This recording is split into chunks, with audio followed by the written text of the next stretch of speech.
Episode 5. The woman in the photo. Nia didn't sleep that night. She sat on the floor of her bedroom, the old photo pressed tightly to her chest. Her mother's face stared back at her from the picture, soft-eyed and protective, cradling a baby girl who could only be Nia. It was a version of her life she had never seen, a truth that had been hidden in shadows and lies.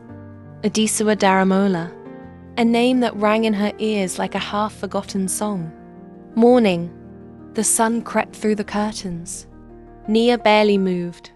When she finally stood, she walked slowly to the hospital, the photo in her bag like a ticking clock. Mama Ajaka was awake, her breath shallow, her eyes clouded with worry. Nia sat beside her, carefully taking her hand. "Mama, please," she whispered. "I found a photo. You were right. My name wasn't always Nia. Her name was Adisua. Was she my real mother?" Mama Ajoke's lips parted, the truth caught between pain and love. "She was. My sister," she murmured. "She loved you more than life. But they tried to erase her." "Who?" Nia asked, desperate. But Mama Ajoke's strength gave out. Her head fell back against the pillow. Her breathing slowed. She was unconscious again. Back home, Nia returned home numb. Lade sat at the dining table, eyes narrowed.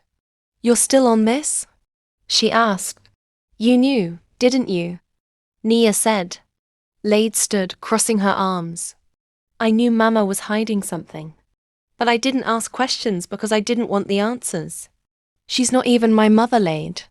"She is, though. She raised you, fed you, loved you. Blood doesn't make that any less real." Nia walked away in silence. Meanwhile, at the law office, Zayn was back at Mr. Adebayo's office, flipping through more documents. He was determined to find out what his father had done, not just to Adisua, but to the entire Daramola name. One page stood out, a signed payout agreement. Settlement in exchange for silence, regarding child identity and custody arrangement. The signature was bold and cold. Chief Iodel Akoji. Zayn's jaw clenched. Adamide's dilemma. Adamide sat at the edge of his bed, his sketchbook open before him. His heart felt tangled. He hadn't meant to fall for Nia. It just happened. Lade had been kind, familiar. But with Nia there was something deeper, something that made the world feel still when she spoke. When Lade walked in unexpectedly and saw the book in his hands, her eyes fell on a poem titled Midnight Voice. She read silently. Every word was about Nia. She placed the book back down, gently, then turned away without a word. Late night visit. That night, Nia was about to go live when the door buzzed at the station. It was Zayn again. She didn't hesitate this time. She let him in. He held out a file. "I thought you should see this. My father paid someone to keep your past buried." Nia opened the folder. Her fingers trembled. More photos. Documents. Medical records. A birth certificate with the name Tari Daramola. Her breath caught. "That's me." Zayn nodded. "I think they tried to erase both of you." Nia's eyes welled. For a moment she was silent. Then she looked at Zayn. "I want the rest of the truth, no matter how much it hurts." You just finished listening to episode 5. Stay tuned for episode 6. Please subscribe, like and share. Episode 6. Whispers from the Past. Rain drizzled against the windows as Nia sat alone in the studio after Zayn had left. The file lay open beside her, its contents now burned into her memory.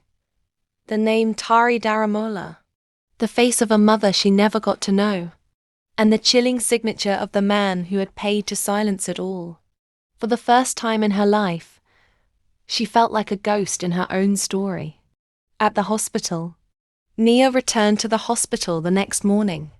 Mama Ajok was still unconscious, and the doctor said her condition was now considered critical but stable. There were no guarantees. Nia leaned in close, her voice barely a whisper. "You didn't take me. You rescued me, didn't you?" No answer, just the soft hiss of the oxygen tank. Zane's home. Zane sat on his living room floor. Pages from the confidential files spread all around him. He wasn't just trying to help Nia anymore. He needed to understand why his father, the man he had admired, would do something so cruel. A page caught his attention. A signed statement from a midwife. Zane scanned the page. Tari's baby girl was taken after her death. Documents were falsified. The baby was given to a woman named Ajok, who claimed to be the sister. Zane sat back, stunned. So it was all real.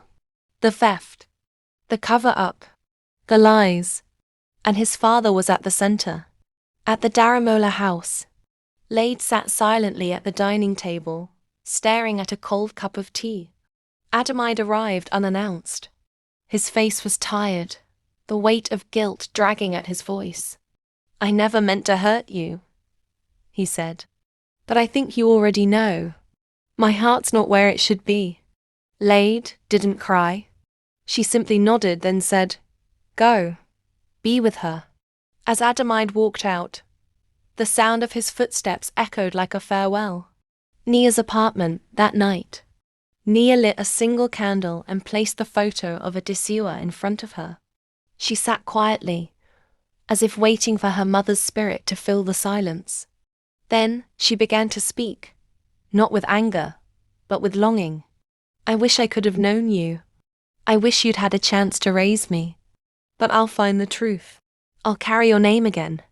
She took a pen and paper and wrote, "My name is Tari Daramola." Climactic scene. A name reclaimed. The next day, Nia returned to the radio station. She sat before the mic, her voice steady but emotional. "This is a special broadcast," she began. "I used to believe I knew who I was. But the truth is, my name is not Nia. My birth name was Tari Daramola. My mother, Adisiwa, gave me life, and someone else tried to erase that. But no more." Listeners across the city paused. Nia's voice carried through homes, taxis, markets, and hearts. "I speak today not just for myself, but for anyone who's ever had their story stolen." And in that moment, Nia became more than a voice on the radio. She became the voice of the truth. Thanks for listening. Stay tuned for episode 7.